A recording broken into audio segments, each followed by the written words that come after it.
여러분 안녕. 네, 반갑습니다. 자, 이어서 25번째 자료의 정리와 해석이라고 나와 있는데요. 이 부분 뭐 중요합니다. 중요하죠, 그죠? 앞에서 배운 대표값을 바탕으로 이제 22 계정, 2022 계정에서는 이런 문제들이 많이 나올 거니까 한번 풀어보도록 합시다. 자, 첫 번째 봅시다. 통계 자료의 결과가 원래의 자료를 훼손하지 않는 것을 두 가지 골라라 했습니다. 그죠?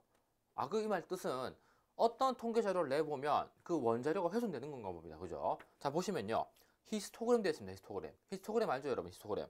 우리 도수분모표를 그렸을 때 그것을 그래프 형태로 나타낸 것을 히스토그램으로 하는데, 그죠? 그 간격을 딱 붙여서 가지고요.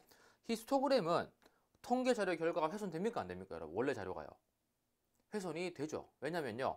애초에 우리가 1학년 일반의 성적, 30명 성적 뭐 70점, 65점, 42점, 34점 이런 것들 다 모았을 때 30점 이상, 40점 미만 몇 명 하는 순간 도수분모표를 만드는 순간 이 자료가 훼손됩니다.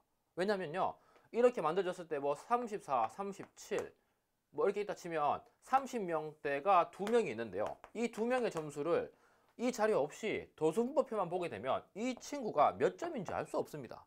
그죠? 그래서 통계 자료의 결과를 보게 되면 이 자료를 바탕으로 했을 때는 이게 원자료가 훼손되구나라는 걸 이해하셔야 된단 말이죠. 그죠? 그래서 히스토그램과 도수분모표, 뒤에 나오는 도수분모 다각형 이것들은 전부 다 통계 자료가 훼손됩니다. 아시겠죠? 자, 그런데 거기 나와 있는 줄기와 잇그림이죠. 줄기와 잇그림. 줄기와 잇그림은 그 자료 그대로 줄기를 따고 잎을 그리기 때문에 자료가 훼손되지 않습니다. 아시겠죠? 그 다음에 대통령 선거를 셈이 넣은 이유가 우리 왜 대통령 선거 보면 마지막 한 표까지, 그죠? 마지막 한 표까지 다 결과가 나옵니다. 뭐 1번 기호, 2번 기호 1번, 기호 2번 그 후보자들의 득표 상황이 한 표 단위로 다 나오기 때문에 자료가 훼손될 일이 없죠. 그죠? 그래서 선생님 넣어봤고 여기서 답은 애와 피에 비례해서 패입니다. 패. 자, 다음에 2번입니다. 2번. 자, 2번 봅시다. 줄기와 잇그림으로 나타내기에 좋은 통계 자료. 자, 줄기의 그림 하나 한번 그려볼까요, 여러분? 줄기. 자, 잎. 이렇게 쌤이 그린 이유가 있습니다. 봅시다. 자, 여기 보시면 나와 있죠. 뭐 이렇게 시간, 그죠? 나와 있고, 표시가 나와 있고. 자, 1번 봅시다. 1번. 전국 중1 학생의 키. 전국 중1이 몇 명입니까? 이거 줄기에 그린다가 세월 다 날아갑니다. 그죠? 시간 다 날아갑니다. 그래서 안 되고요. 뭐 이거는 뭐 평균이라던가, 그죠? 반 평균을 학교 평균을 내서 또 그걸 지역 평균을 내서 이렇게 평균을 내기 전 적절하겠죠. 그죠? 그다음에 KTX 상하이편 기차 시간표입니다. 오케이. 자, 여기 만약에 지금 서울역이에요. 서울역. 서울역일 때 상하행편이야. 오케이. 그럼 여기 하행. 여기 하행. 여기 상행. 뭐 물론 서울역 위에 올라가면 뭐 행신역 이렇게 있겠지만요. 대전역 할까? 대전 합시다. 대전역. 대전역이야. 대전역은 위에 천안, 뭐 세종, 천안, 오송, 그죠? 뭐 이런 게 있죠. 그죠? 서울역도 있겠고요. 하행은 대구, 부산, 뭐 울산 이런 게 있겠습니다. 그죠? 대전역의 상하행편 기차 시간표를 보면 하행이 예를 들어서 뭐 7시 30분에 도착한다. 7시 45분에 도착한다. 8시 10분에 도착한다. 8시 26분에 도착한다. 이런 것들을 줄기에 그럼 나타낼 수 있겠죠. 선생님이 왜 상하행이라 했냐면 그럼 상행은 어떻게 표현해요? 이렇게 표현하면 돼요. 7시 15분, 7시 36분, 8시 24분, 뭐 8시 35분 이런 식으로. 그죠? 이렇게 줄기의 그림을 두 개를 더블로 배치하면 상하행편을 둘 다 쓸 수 있다는 얘기죠. 아시겠죠? 여기 보시면 뭐 이렇게 합니다. 8/10은 8시 10분 해서 이렇게 이제 알림 표현도 반드시 있게 되죠. 그죠? 이것도 참고하시고요. 그래서 해당되고요. 학급 반장 선거 결과. 이거는 뭐 기호 1번, 2번 그리고 사람 이름이 들어갈 거기 때문에 이것들은 줄기의 그림을 적절하지 않습니다. 그죠? 수치화된 자료가 아닐 수도 있고요. 설령 후보가 한 명 나온데도 그건 찬반 투표이기 때문에 그것도 의미가 없습니다. 그죠? 다음에 시즌별 야구장의 1일 관객수. 자, 야구장 규모가 뭐 한 2만석, 그죠? 15,000석 이렇게 되기 때문에 너무 많습니다. 그래서 숫자가 커서 안 되고요. 한 달간의 일별 기온, 이건 괜찮겠네요. 왜냐면 한 달 뭐 길어봐야 31일이니까요. 자료가 31개 있을 거고 일별 기온 예를 들어서 뭐 15.4도, 그다음에 17.6도, 뭐 14.2도 이런 것들은 줄기의 그림 그려가지고 이건 하나만 그리면 되겠네, 그죠? 그래서 줄기의 그림을 그렸을 때 잠깐만요. 자, 이렇게 하면 되겠다. 줄기의 그림 그렸을 때 뭐 14.2도, 15.4도, 또 15.7도, 15.9도 뭐 이런 것들 나타내면 되겠죠, 그죠? 그럼 이 경우에는 여기 알림판에는 14/2하고 바 2하고 14.2는 14바 2는 14.2도 뭐 이런 식으로 표현하게 되겠죠, 그죠? 그래서 이렇게 줄기의 그림 나타낼 수 있습니다, 그죠? 그래서 답은 시읍과 을가 돼서 스가 됩니다. 스. 자, 여러분들 지금 한 25강 제가 자꾸 찍고 있는데 저는 진짜 이거 주말에 막 시간을 너무 내서 지금 하고 있습니다. 지금도 일요일 아침인데요. 이게 이걸 하는 이유가 좀 여러분들한테 좀 아주 조금이라도 도움이 됐으면 좋겠어요. 이 문제 만드는 것부터 시작해서 지금 막 선생님이 지금 학교에서 일을 하고 있는데 그 시간 단위 쪼개가지고 막 문제 만들고 또 편집하고 아이들한테 검수 부탁하고 또 검수 수고해서 또 제가 연구하고 이렇게 하거든요. 그래서 쉽지 않은 작업이긴 한데 그래도 좀 아이 한 명의 학생이라도 좀 도움을 받았으면 하는 마음에서 찍고 있습니다. 그래서 여러분들이 고등학교 올라가기 전이라든가 아니면 중학교 2, 3학년 올라가기 전에 예습하는 측면 또는 성인도 괜찮습니다. 여러분 성인 여러분들도 내가 중학교 때 이런 거 배웠지 아니면 또는 내 자녀가 중학생인데 아이와 대화를 해보고 싶다 라던가 뭐 뭐든 다 괜찮습니다. 그죠? 살면서 뭔가를 배워보는 건 아주 중요한 의미가 있는 것 같아요. 그래서 아주 작은 도움이라도 됐으면 해서 이 지금 강의도 찍고 있고요. 원래 그래서 문제만 만들려다가 그래도 강의를 찍어서 이게 왜 이렇게 풀어지는지를 보는 것도 좀 의미가 있을 것 같아서 지금 찍고 있습니다. 그래서 좀 헛소리가 길었는데요. 아무튼 도움이 됐으면 좋겠고요. 자, 세 번째부터 세 번째는 도수분포 다각형에 대한 설명을 옳은 것을 두 가지 고르면요. 자, 봅시다. 일단 우리가 도수분포표를 만들 수 있어요. 주어진 자료 바탕으로. 그죠? 이걸 바탕으로 히스토그램을 만들 수 있습니다. 그죠? 물론 히스토그램을 바탕으로 도수분포표도 만들 수 있습니다. 그죠? 자, 그 다음에 도수분포표를 바탕으로 도수분포 다각형을 만들 수도 있어요. 그죠? 물론 이것들도 서로 호환이 됩니다. 그죠? 자, 그래서 이제 그림을 그려보게 되면요. 도수분포 다각형은요, 이런 식의 그림이 만들어집니다. 여기 이제 뭐 자료가 작다 그러면요. 자, 하나 예를 들어 볼게요. 50m 달리기 성적이라 그러면 8초, 9초, 자, 10초, 11초, 12초, 13초 요 사이 안에 범위 들어있다 칩시다. 그럼 만약에 인원이 뭐 2명, 3명, 그다음에 4명, 3명, 2, 4, 3, 4. 자, 다음에 얼마입니까? 7, 6, 13회. 자, 이렇게 합시다. 이렇게 2명, 이렇게 15명이다 칩시다.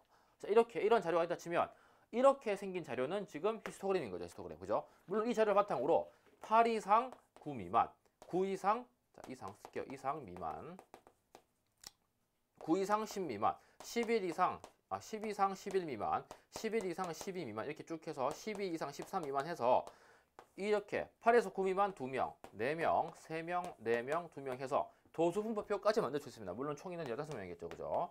그 다음에 도수분포 다각형도 만들 수 있습니다. 어떻게 하냐? 여기 있죠. 8과 9의 중간 8.5 위치에 점을 찍으시고요. 9와 10 위치에 4명의 점. 3명인가요? 여기가 3명, 4명이네요. 미안해요. 3명, 4명. 3명, 4명. 여기도 3명이네요. 그죠? 그러면은 이거를 여기 4명으로 하겠어. 4명. 그죠? 4명. 그러면 2, 3, 4, 4, 2. 2, 3, 4, 4, 2. 그러면 15명 되죠. 그죠? 이렇게 하면 되겠고요. 그 다음에 10과 11 사이에 중간에 점. 그 다음에 왼쪽, 오른쪽 없는 부분에는 여기 7 정도 잡고 중간에 0을 찍습니다. 그리고 13과 14 사이 0을 찍고 이렇게 해서 요 선을 연결한 것이 도수분포 다각형이 되겠습니다. 알겠죠? 그러니까 도수분포 다각형은 실제로 히스토그램이 없는 거예요. 그러니까 이 선만 보게 되는 거죠. 그죠? 참고하시면 되겠고요. 그래서 문제 보시면 도수분포 다각형에 대한 설명으로 옳은 것을 두 가지 골라냈어요. 자, 보시면 밑에 지그세 밑에 넓이는 지금 선생님이 색칠은 얘입니다. 예. 넓이가 항상 1인가요? 그렇지가 않죠. 왜냐면요. 지금 당장에 선생님 보라색으로 칠한 이 친구 있죠. 이 친구. 얘요. 뭐 이렇게 생긴 도형. 얘만 봐도 1을 넘어버립니다. 그죠? 왜냐면 이 가로가 1이고 높이가 지금 1 넘으니까요. 그래서 넓이가 1이 아닙니다. 그런데 이 문제를 왜 냈냐면요. 넓이가 항상 1인 케이스가 있어요. 뭐냐? 이 계급, 이걸 이제 계급이랍니다. 도수분포에서 이것도 계급이랍니다. 계급. 그죠? 이 계급의 간격이 1이 되고요. 여기 세로축에 있는 값이 상대도수가 되면 반드시 넓이는 1이 됩니다. 알겠죠? 그것도 참고하시면 됩니다. 그래서 지금은 아니고요. 그 다음에 히스토그램 그릴 수 있죠. 그죠? 히스토그램. 반대로 선생님은 지금 히스토그램에서 도수분포 다각형을 그렸지만 도수분포 다각형이 있다 치면 똑같이 흰색 히스토그램을 그릴 수 있습니다. 알겠죠? 이거 그릴 수 있고요. 그 다음에 마지막 두 번째는 이게 아주 중요합니다. 보세요. 지금 별량이 연속적일 때 적절하다 했는데요. 지금 보시면 이 자료는요. 50m의 달리기 기록입니다. 그러면 이 변수는 시간이 되겠어요. 시간이죠. 여러분 시간은 끊어져 있습니까? 연속적입니까? 시간은 연속적입니다. 그죠? 또 연속적인 게 뭐 있을까요, 여러분? 우리 생활 주변에서. 그쵸? 사람의 키도 뭐 선생님 키가 170이었다가 갑자기 173이 되지 않습니다. 170과 173에는 그 모든 숫자들 다 거쳐가지고 173이 될 거기 때문에 그게 연속적인 자료입니다. 아시겠죠? 자, 그 다음에 그러면 연속의 반대가 뭐냐? 연속의 반대는 이산이랍니다. 이산 가족 하듯이 서로 떨어져 있다는 얘기죠. 떨어져 있다는 얘기. 그러니까 예를 들어서 뭐 학용품의 개수가 한 개 아니면 두 개지 뭐 1.5개라던가 1.7개라던가 이럴 수가 없는 거죠. 그러니까 이거는 1과 2 사이의 자료가 떨어져 있으니까 얘를 이산형 자료라고 합니다. 아시겠죠? 그래서 지금 보시면 히스토그램과 도수분법표 히스토그램은 주로 연속적인 자료를 그릴 때 적절합니다. 그러니까 이게 이 사이에 틈이 없는 거예요. 틈이. 알겠죠? 그러면 틈이 있는 것은 뭐냐? 틈이 있는 거는 주로 이렇게 그립니다. 초딩 때 많이 그래서 초등학교 때 그죠? 틈이 있는 거는 이거 뭐라고 부르는 거예요, 여러분? 이거 그렇죠. 틈이 있는 것은 막대 그래프라 부릅니다. 그래서 주로 이산형 자료에는 막대 그래프를 쓰고요. 연속형 자료, 지금과 같이 시간이나 키나 몸무게 이런 것들 연속적인 자료일 때는 히스토그램을 쓰게 됩니다. 아시겠죠? 참고하시면 됩니다. 그래서 답은 히스토그램 그릴 수 있고 연속적이 더 적절하니까 2가 됩니다. 2. 그죠? 2.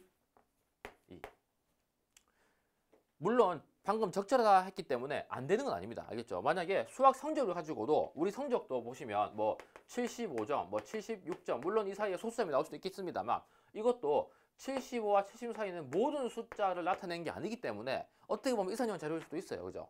근데 이거 역시 도수분법표, 히스토그램, 도수포다각형 그릴 수 있죠. 그죠? 그러니까 적절하다는 거지 꼭 안 된다는 건 아닙니다. 알겠죠? 참고하시면 되고요. 자, 그 다음에 거기 나와 있네요. 중요합니다. 보세요. 전체 도수에 대한 각 계급의 도수의 비율을 지칭하는 용어. 이 칠판에 있습니다. 뭘까요? 전체 도수에 대한 각 계급의 도수의 비율입니다. 그게 상대도수입니다. 상대도수. 아시겠죠? 자, 예를 들어 본다면요.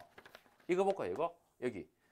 9 이상 10 미만의 계급에 있는 인원수가 3명인데요. 이 3명에 대한 상대도수는요. 전체 15분의 3 이렇게 됩니다. 그죠? 물론 이제 약분하면 5분의 1이니까 여기는 0.2가 되겠죠. 그죠? 이 친구는 15분의 2가 될 거고요. 여기는 15분의 4, 여기도 15분의 4, 여기도 15분의 2가 될 겁니다. 그러니까 이것들 다 더하면 15분의 15가 돼서 상대도수의 총합은 항상 1이 됩니다. 1. 아시겠죠? 그래서 체크해 보시면요. 상대도수의 개념이고 합은 1이 되니까 답은 포가 됩니다. 포. 그죠? 포. 자, 그 바로 뒤에 얘기 나옵니다. 상대도수가 왜 중요하냐면요. 그 밑에 보세요. 도수의 총합이 다른 두 집단의 분포를 다룰 때 적절한 통계 자료를 고르면 이래 있습니다. 자, 이 말 뜻이 뭐냐면요. 자, 예를 들어 봅시다. 어떤 중학교가 있는데 1학년 1반부터 1학년 5반까지 있어요. 그러면 1학년 1반부터 5반까지 전부 다 20명이다 칩시다. 20명. 자, 그러면 1학년 1반의 수학 점수는 전체 총 자료가 20명입니다. 그죠? 그런데 1학년 1반 전체 전교생의 수학 점수는 도수가 100입니다. 100. 그죠? 이때 만약에 이런 자료가 있다 치면 뭐 계급이 있겠죠. 선생님 제대로 써볼까요? 자, 50 이상, 60 미만. 자, 여기 보시면 히스토그램 도수분표는 이상 미만입니다. 체크하셔야 돼요. 60 이상 70 미만, 70 이상 80 미만, 80 이상 90 미만. 자, 90 이상. 자, 여기 하나 여러분 조심. 여기 보세요. 이거 선생님이 저도 고민을 하긴 했는데 여기도 실질적으로는 100 미만이 되긴 해야 되는데요. 근데 보통은 여기를 100 이하라고 준다고 합니다. 왜냐면요. 이게 좀 합리적일 것 같은 게요. 제일 앞에가 이상이에요. 그러면 끝날 때도 이하여야 되지 않을까? 이게 첫 번째 이유고요. 그다음 만약에 그럼 여기가 만약에 100 미만이라 쳐가지고 하나를 더 만들어요. 100 이상, 뭐 110 미만을 만들어요. 자, 그러면 우리 시험 점수를 아무리 잘 받아도 100점인데 여기 이 계급에 들어있는 이 친구는 100점밖에 없을 거란 얘기예요. 그럼 101점, 102점, 109점까지 의미가 없다는 얘기죠. 아시겠죠? 그래서 특별하게 100점 맞은 친구는 여기 집어넣는다. 마지막에. 요것도 하나 체크해 두시고요. 선생님이 요거 관련해서 다음 번 문제를 만들었는데 혹시나 이 유튜브 올라갔을 때 이게 아니라 다른 거로 반박하시고 싶은 친구들은 얼마든지 댓글 달아주세요. 저도 궁금합니다. 이렇게 생각하고 싶은데 이게 만약 맞을지 아니면 틀렸을지요. 자, 우선 이렇게 되어 있는데 이게 만약에 여기 20이고 여기 100명이에요. 그죠? 자, 그런데 조사를 해봤더니 70점에서 80점 사이에 있는 이 친구의 1학년 1반의 수학 점수는 2명인데요. 전체 보니까 10명인 거예요. 10명. 아니야. 10명이 없어요. 10명인 거예요. 자, 그러면 10명 똑같네요. 여러분. 잠깐만. 15명이에요. 자, 그러면 이 말 뜻이 뭐냐? 그러면 1학년 1반의 수학 점수 전체 통계에서는 70점대 비율이 20분의 2라서 0.1인데요. 그죠? 0.1인데요. 그 다음에 1학년 일반 전체 수학 점수의 비중을 보니까 0.15가 되는 겁니다. 0.15가 100분의 15니까요. 그죠? 그러니까 이 친구는 1학년 일반에는 10%가 70점대인데 전체 봤을 때는 15%가 70점대인 거죠. 그죠? 또 마지막으로 하나 해보면 예를 들면 90점 이상 100점 이하의 학생이 여기 4명 있다 칩시다. 4명. 근데 전체는 또 10명인 거예요. 예를 들어서. 그러면 상대도수로 따지면요. 20분의 4니까 5분의 1에서 0.2예요. 다시 말하면 1학년 일반에 20%의 학생은 90점대인데 전체 비를 보니까 이게 0.1밖에 아니라 10%밖에 안 되는 거죠. 물론 이제 이 10명 안에는 1학년 일반 4명이 들어있을 겁니다. 그죠? 자, 그러면 이 결과를 보고 해석할 수 있는 것은 오케이. 1학년 일반의 수학 점수의 평균이 고득점자가 많다는 거죠. 20%니까요. 알겠죠? 그래서 서로 도수가 다른, 여긴 도수 20이고 여기 도수 100입니다. 물론 도수가 20, 30 차이가 날 수도 있어요. 알겠죠? 어쨌든 도수가 다른 두 집단의 분포를 비교하기 위해 적절한 게 상대 도수인 겁니다. 아시겠죠? 참고하시면 되고요. 자, 여기 보시면 도수의 총합이 다른 두 집단의 분포를 다룰 때 적절한 통계 자료는 이제 상대 도수 하나 체크하고요. 자, 그러면 하나는 뭐냐? 도수 분포 다각형이 있습니다. 아까 선생님이 이렇게 선으로 그린 거 있죠. 이렇게 0 찍고 이렇게 그린 거 있죠. 이렇게. 뭐 이런 식으로 그렸는데, 그죠? 이렇게 그렸는데 이걸 만약에 A반에 50m 달리기 성적이라 하고요. B반은요, 선생님이 초록색 그린 거. 자, 이렇게 있다 칩시다. B반은. 자, 이렇게 있다 칩시다. B반. 이게 B반이에요. 도수가 달라도 이 친구를 세로 축을 상대 도수라고 하면 비율은 비교할 수 있으니까요. 그죠? 이 경우에 어떤 해석을 할 수 있냐면 A반의 50m 달리기 기록이 B반 달리기 기록보다 좀 빠릅니다. 앞쪽에 있으니까요. 그죠? 그 말인즉슨 오케이. A반의 달리기 기록이 B반보다 상대적으로 우수하다라고 이제 분석할 수 있겠죠. 이되겠죠. 그래서 이렇게 도수가 다르더라도 도수의 총합이 다르더라도 상대 도수를 세로축으로 해서 도수분포 다각형을 그려도 됩니다. 그랬을 때 그것들 간에 비교를 할 수 있는 거죠. 그죠? A반이 더 우수한지 B반이 더 우수한지 이런 것들요. 그죠?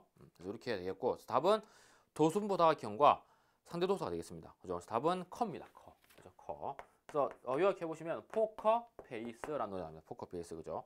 이거 왜 답을 했냐면 요즘에 선생님 그 수요일마다 나는 솔로 좀 한 번씩 자주 보거든요. 그래서 나는 솔로의 마지막 항상 나오면 이제 그 레이디 가가 님께서 부르신 포커 페이스라는 노래가 나와서 이거 한번 세팅해 봤습니다. 그래서 해보시고 마지막 질문이 도수의 총합이 다른 두 집단의 분포를 다룰 때 적절한 통계 자료, 도수분포 다각형. 그쵸? 어떤 자료를 보게 되면 뭐 도수의 총합이 나와 있으니까 그 친구 상대도수를 반드시 구할 수 있겠죠. 그죠? 그래서 상대도수를 구했을 때 이 비율이 나와서 이것들을